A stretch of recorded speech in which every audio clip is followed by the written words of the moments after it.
Coach Oliver, and I'm here to talk about what to bring to a swim meet. Swim meets are very exciting events.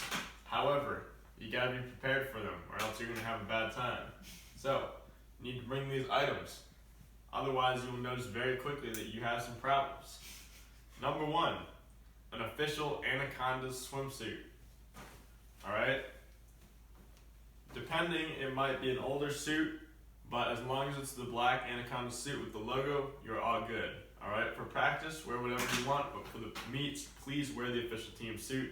That way, we can make sure that we know that you're on our team. Timers, everybody knows that you're on our team when you're swimming in the meet. Second up, we got goggles and team cap. Alright. Swim goggles. They're great, especially mirrored or darkened ones if your child is swimming backstroke, because it is outside. The sun is going to be directly above us. This way it can help them from getting blinded by the sun, running into a wall, that sort of thing. But goggles, would highly advise that your child wear them so they can swim to the best of their ability. As far as swim caps go, they should be a team cap, alright? You need to not bring anything that has like a college or a year-round team or anything like that on the cap, because those are not allowed, and we'll have to ask the children to turn the caps inside out. That's the case. Swim caps are nice because they'll help keep your hair out of your face, and it helps reduce drag as you move through the water, as well as showing some good team spirit. Alright, third up, at least 2 towels. Towel 1 and towel 2. You may be asking, why 2 towels? Why not just 1? Well, 1 to sit on, 1 to wrap yourself in and dry yourself off with. When your child goes to the age group area, they're going to want to mark out a little spot that's kind of their area. So, lay down 1 towel, put their bags, anything on it. That way you help keep your stuff contained within that area and your child knows where to come back to. Second towel, they can use to wrap themselves in and dry. Alright, sunscreen. It's a good idea because some of these meets it's going to be 100 degrees out. It's hot, it's the south, we're in direct sun. Swimmers should apply sunscreen before they get to the meet because we're trying to put numbers on with Sharpie.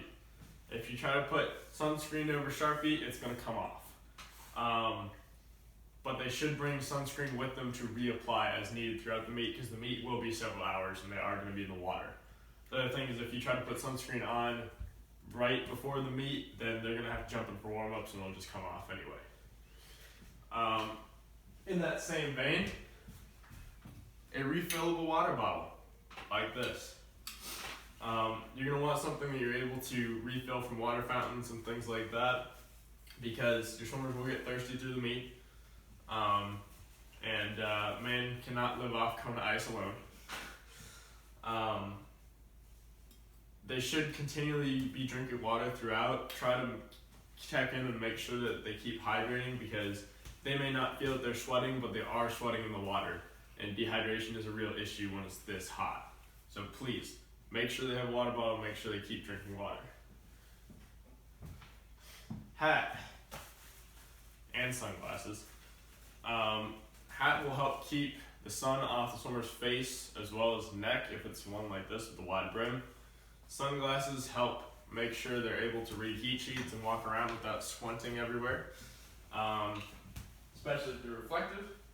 Alright, flip-flops.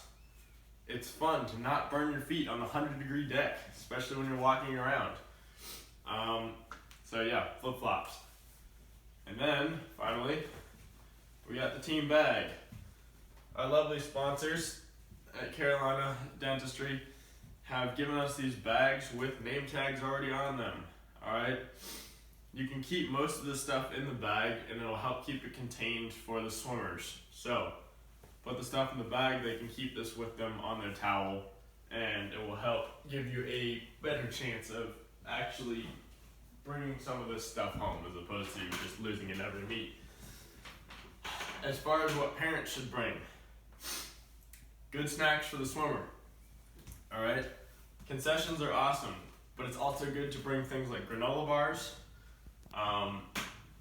fruit drinks, anything like that that will help give your swimmer good energy boost, good consistent energy. Things like pasta, other things that are good like carb load, stuff like that, so they can swim their best. I would probably steer away from very greasy or unhealthy foods right before a swim because that's not going to feel awesome. It's also a good idea for parents to bring a little bit of cash for concessions if they're going to be getting that for the swimmer, as well as possibly a folding chair because seating is going to be first come, first serve, and that's going to be where you need to sit for a while. As far as things we do not want you bringing, valuables. It's a massive pool deck. There's between 200 to 400 swimmers on the pool deck, as well as all the parents. We can't keep track of valuables. It's very important that you do not bring them with you because they will get lost. We don't want that. Unnecessary electronics. We understand that some swimmers may need to bring phones with them to keep in contact with parents. That's totally fine. We highly advise you put that in a plastic bag or the like because it is a pool. Things will get wet. Probably not nice to get your iPhone X wet. But please don't bring unnecessary electronics. They're just going to get dropped, broken, lost, etc. Glass. Glass containers are not allowed on the pool deck. Dropping them creates a huge hazard for everyone and just a huge mess. So please don't bring those with you. But yeah, please just go through, make sure you have all of these items before a swim meet. Just check off the list and you'll be good to go.